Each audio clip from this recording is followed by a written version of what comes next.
Halo teman-teman, balik lagi sama aku Citra. Selamat datang kembali di Pong 95 TV malam ini. Teman-teman tahu, hari ini aku mau bahas tentang satu kebiasaan yang sering banget kita lakuin. Kebiasaan ke kamar mandi atau cuci muka pas tengah malam. Biasanya kita lakuin ini sambil setengah sadar, mata masih ngantuk, jalan ke kamar mandi, putar keran, terus ngelihat ke cermin bentar sebelum tidur lagi kan? Tapi setelah dengerin cerita malam ini, aku yakin banyak dari kalian yang enggak bakal berani lagi natap cermin pas malam hari. Orang tua zaman dulu selalu berpesan, tepat jam 12 malam, jangan pernah sekali-kali natap cermin lebih dari 3 detik.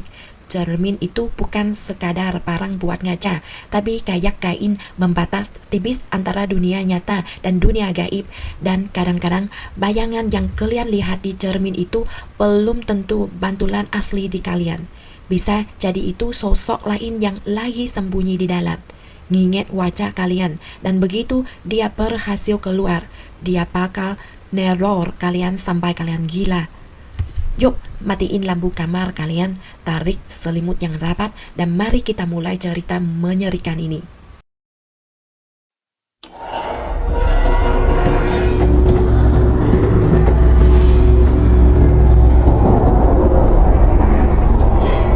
Cerita ini menimba seorang cowok yang kerja sebagai programmer di kota besar. Karena kerjaannya yang sangat sibuk, dia sering banget lembur sampai jam 1 atau 2 dini hari. Biar bisa kerja dengan tenang, dia sewa satu kamar kos apartemen mini yang letaknya di dalam gang buntu yang sepi. Kamarnya kecil, sekatnya rapat, dan kamar mandinya ada di sebelah kasur besi. Di dalam kamar mandi itu, pemilik kos masang cermin bulat yang gede banget tepat di atas wastafel. Cowok ini punya kebiasaan rutin.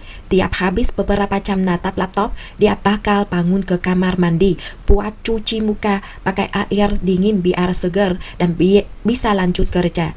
Semuanya berjalan normal, biasa aja. Sampai pada suatu malam, musim dingin yang dingin banget. Malam itu, jam di pojok layar laptop baru aja nunjukin jam 12 kurang 2 menit. Matanya berasa capek banget dan tenggorokannya kering, jadi dia bangun buat ke kamar mandi. Pas masuk, dia enggak nyalain lampu utama biar enggak silau, tapi cuma nyalain lampu saringan kecil yang warnanya kuning redup. Suasana remang-remang itu bikin bayangan barang-barang di sana kelihatan aneh. Dia putar keran air, nambung air dingin pakai kedua tangannya, terus diusap berkali-kali ke wajahnya. Aduh teman-teman, rasanya air dingin nyentuh kulit pas tengah malam itu bikin langsung melek banget. Habis ngeringin muka pakai handuk, secara refleks dia dongak dan natap lurus ke cermin bulat di depannya buat ngerapiin rambut.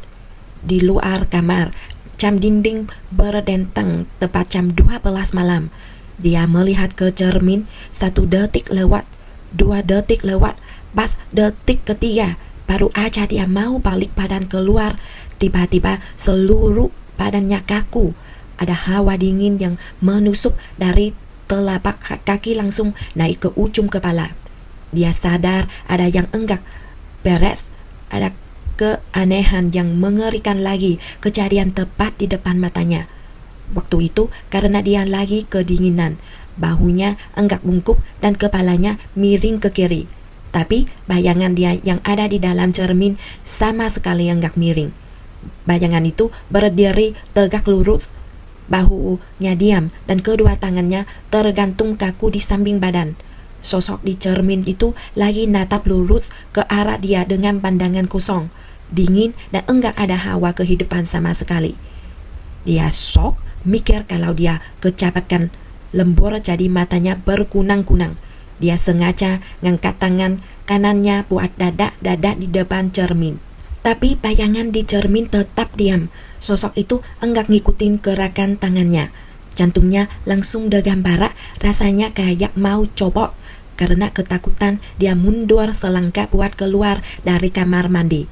Tapi tepat pas dia balik badan mau lari ke kasur, dia dengar suara krek pelan banget, kayak suara kaca retak halus. Dia enggak berani nengok ke belakang, langsung loncat ke kasur dan selimutan rapat-rapat. Badannya gemeteran sampai pagi. Besok paginya, cahaya matahari masuk ke kamar bikin rasa takutnya enggak hilang. Dia nenangin diri sendiri, mikir mungkin akhir-akhir ini dia kerja terlalu gerak sampai stres dan halusinasi. Dia masuk kamar mandi, buat persiapan kerja. Cermin bulat itu masih ada di sana, datar dan normal. Pas dia ngaca buat cukuran dan sisiran, bayangan di dalam udah gerak barengan ngikutin dia. Dia napas lega, terus berangkat ke kantor. Semuanya aman-aman aja sampai jam istirahat siang. Waktu itu dia masuk ke toilet kantor buat cuci tangan. Pas dongak melihat ke cermin gede di dinding toilet umum, jantungnya langsung berdesir barak. Di dalam cermin, orang-orang di sekitarnya lagi cuci tangan sambil ngobrol, ketawa-tawa Norma. Bantulan diri dia juga ada di sana. Tapi bayangan dia yang di cermin enggak natap ke kaca, melainkan berdiri miring. Matanya melotot natap lurus ke arah dia yang di dunia nyata sambil tersenyum licik. Dia kaget setengah mati terus ngucek mata. Pas dilihat lagi, bayangannya udah balik normal. Dia jalan keluar sambil gemeteran. Keringat dinginnya ngucur deras banget. Dia mulai sadar, makhluk yang di dalam cermin semalam enggak hilang. Makhluk itu udah nginget wajahnya, keluar dari cermin rumah dan sekarang mulai menyusup ke semua permukaan yang bisa mantulin bayangan di sekitar hidupnya. Sejak hari itu, hidup cowok ini berubah jadi neraka jahanam. Dia mulai takut sama semua benda yang bisa mantulin bayangan.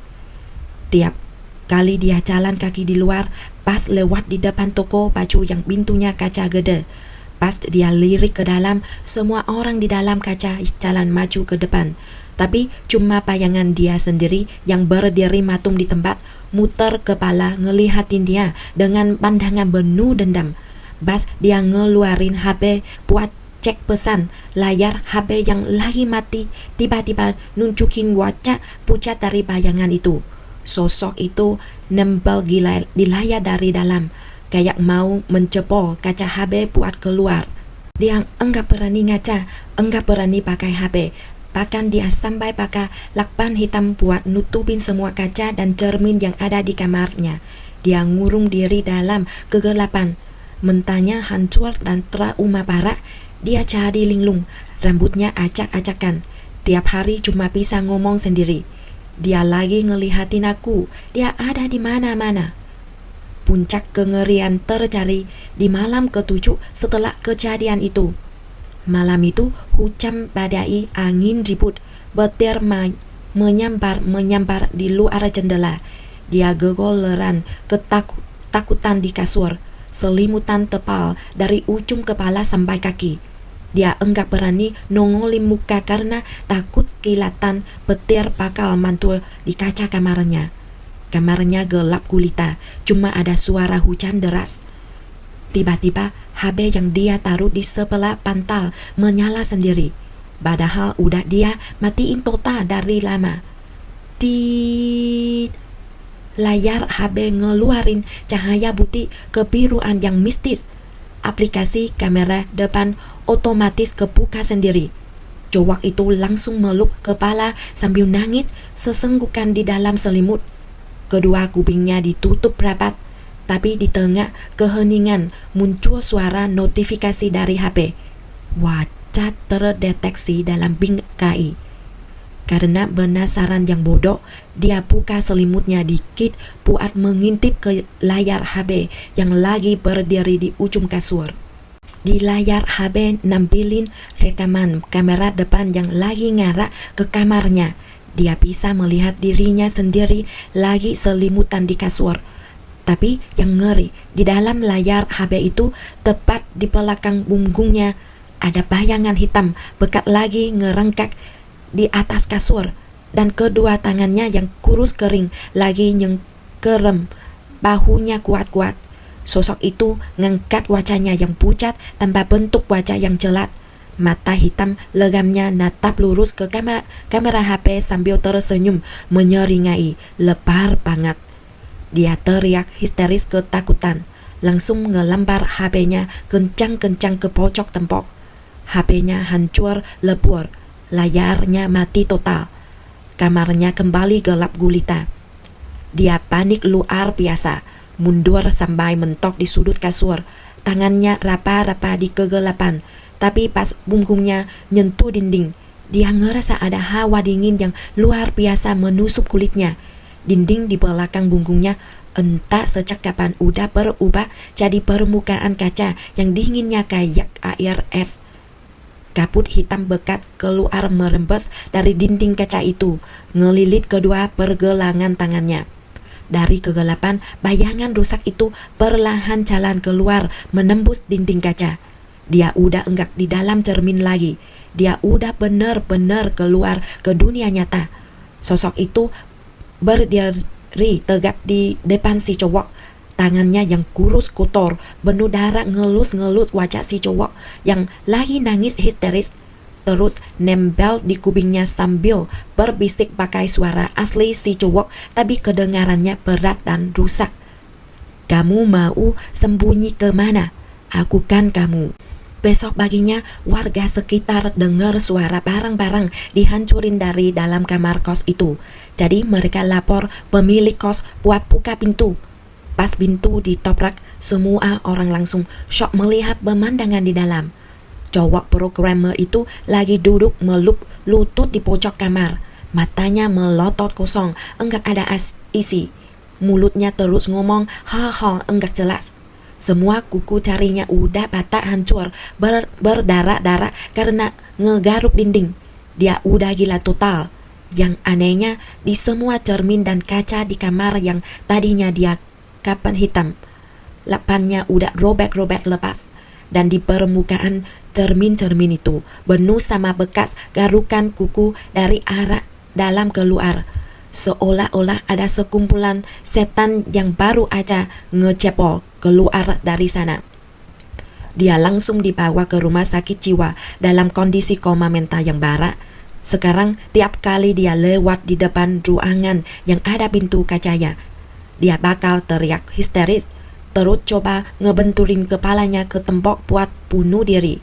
Karena dia tahu kemana pun dia pergi, bahkan di dunia orang gila sekalipun, bayangan dia yang di cermin baka tetap berdiri di sana, diam-diam ngawasin dia dan nunggu waktu yang pas buat nyekek jiwanya sekali lagi. Cerita malam ini udah selesai. Sekarang coba deh kalian lirik bentar ke cermin atau layar HP di sebelah kalian. Apakah bayangan kalian lagi natap balik ke kalian?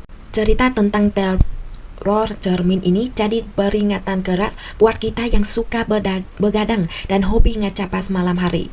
Bantangan yang dibilang orang tua zaman dulu itu pasti ada alasannya.